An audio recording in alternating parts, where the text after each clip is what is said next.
Halo everyone, pada kesempatan kali ini kita akan membahas senyawa ion dan senyawa kovalen pada larutan elektrolit.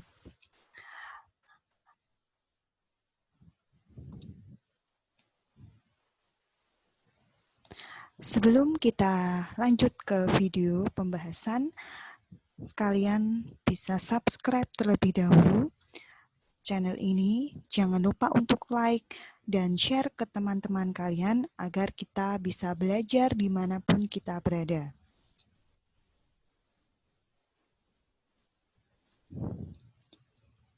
Ya, kita mulai pembahasan kali ini dengan pertanyaan mengapa larutan elektrolit dapat menghantarkan arus listrik. Ya, jadi menurut teori ion Svante Arrhenius yang disebut dengan teori ionisasi, larutan elektrolit dapat menghantarkan arus listrik karena mengandung ion-ion yang dapat bergerak bebas. Jadi, dalam suatu larutan elektrolit, di situ terdapat banyak sekali ion-ion dan ion-ion itu dapat bergerak secara bebas.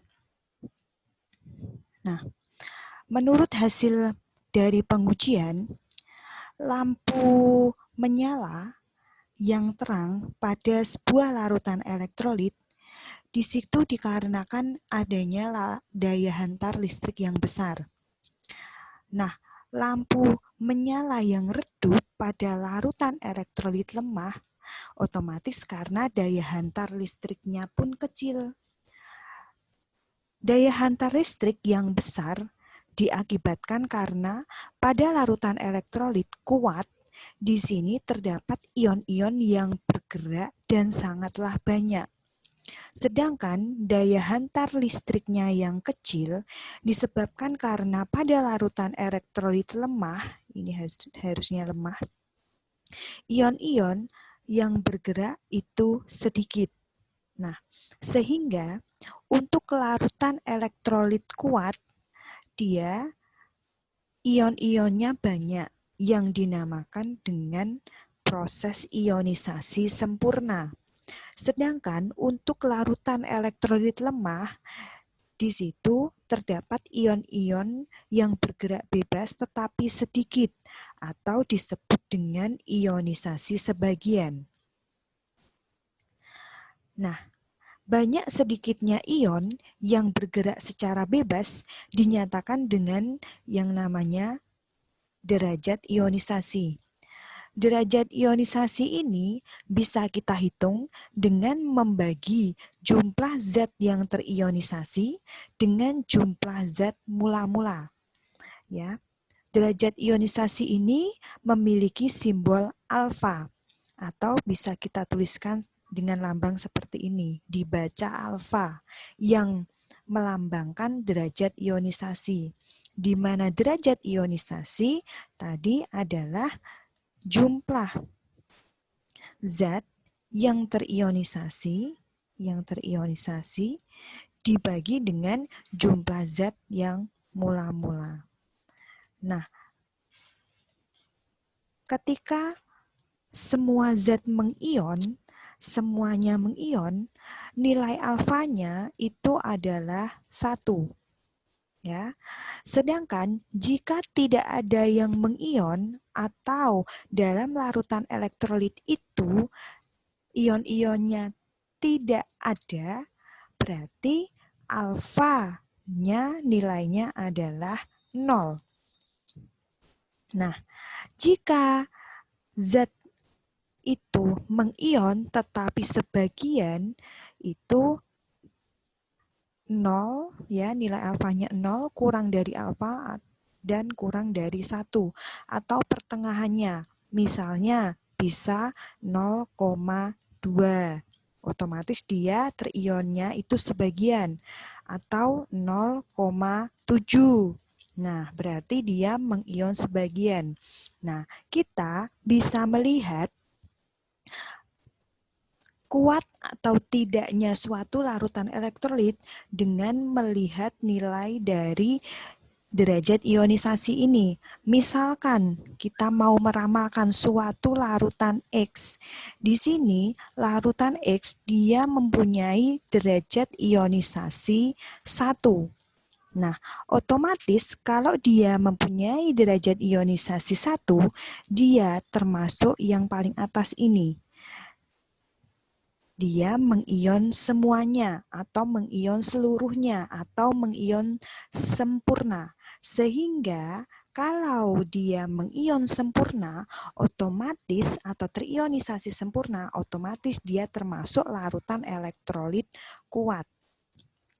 Begitu. Nah, misalkan ada suatu larutan Y. Nah, larutan Y ini diketahui alfanya adalah 0,8.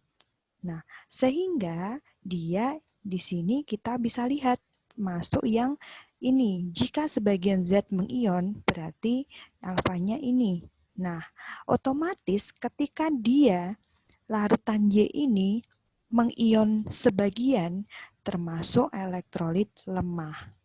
Begitu. Selanjutnya, bagaimana cara menghitung ion dalam suatu senyawa elektrolit? Nah, misalkan di sini ada HCl. HCl mempunyai nama kimia asam klorida.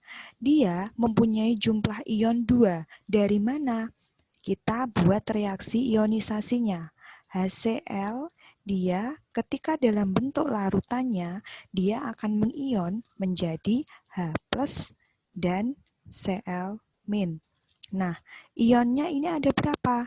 Ion positifnya ada 1, ion negatifnya ada 1. Otomatis totalnya di sini ada 2. Jadi jumlah ion dari HCl ada 2. Kita lihat contoh lagi yang NaCl. NaCl dia akan mengion menjadi apa? Menjadi ion Na+ dan ion Cl-. Nah, dia ion positifnya ada 1, ion negatifnya ada 1. Sehingga totalnya di sini ada 2. Kita lihat yang BaOH 2 kali. Ini BaOH 2 kali mempunyai nama barium hidroksida. Kita bisa mengionkan barium hidroksida, ya. Ini menjadi 2 kali, menjadi Ba berapa plus?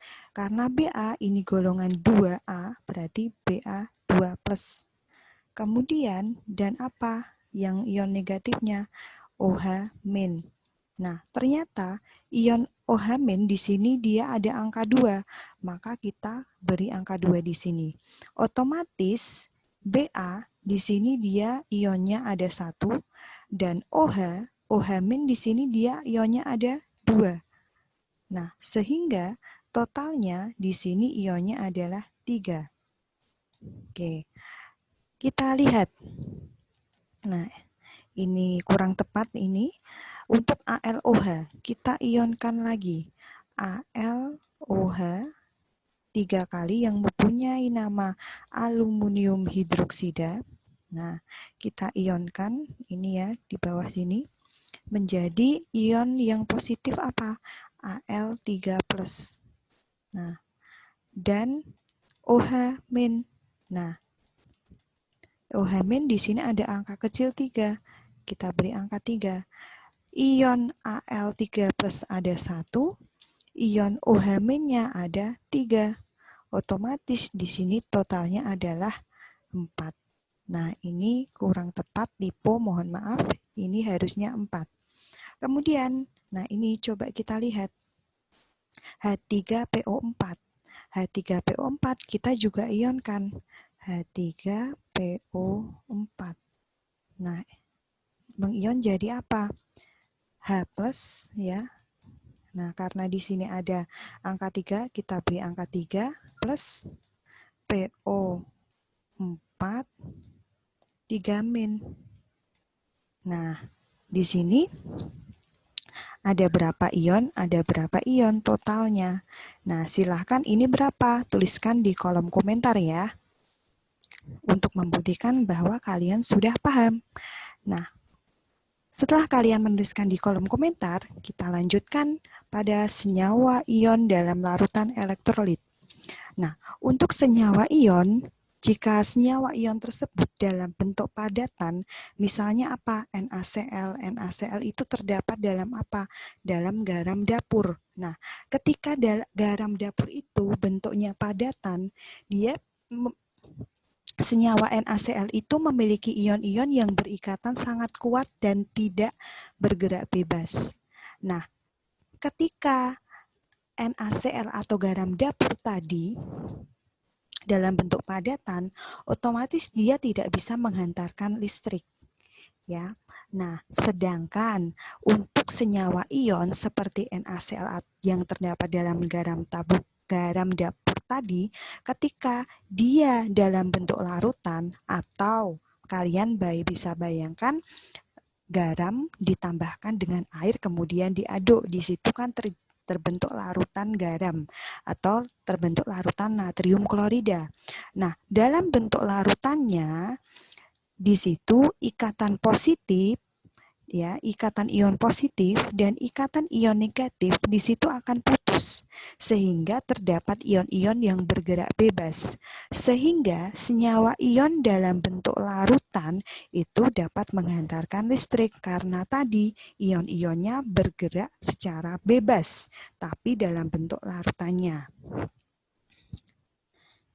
Nah, kita lihat untuk senyawa kovalen polar dalam larutan elektrolit. Contohnya adalah asam klorida dan amonia. Nah, ketika kedua larutan ini dilarutkan dalam air, di sini akan terurai menjadi ion-ion. Ya, sehingga kalau dia terurai menjadi ion-ion, otomatis ion-ion tersebut akan bergerak secara bebas. Kalau bisa bergerak secara bebas, otomatis termasuk dalam larutan elektrolit.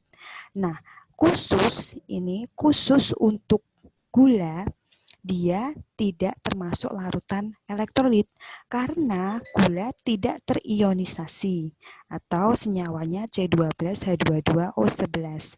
Jadi di sini khusus gula dia bukan merupakan larutan elektrolit.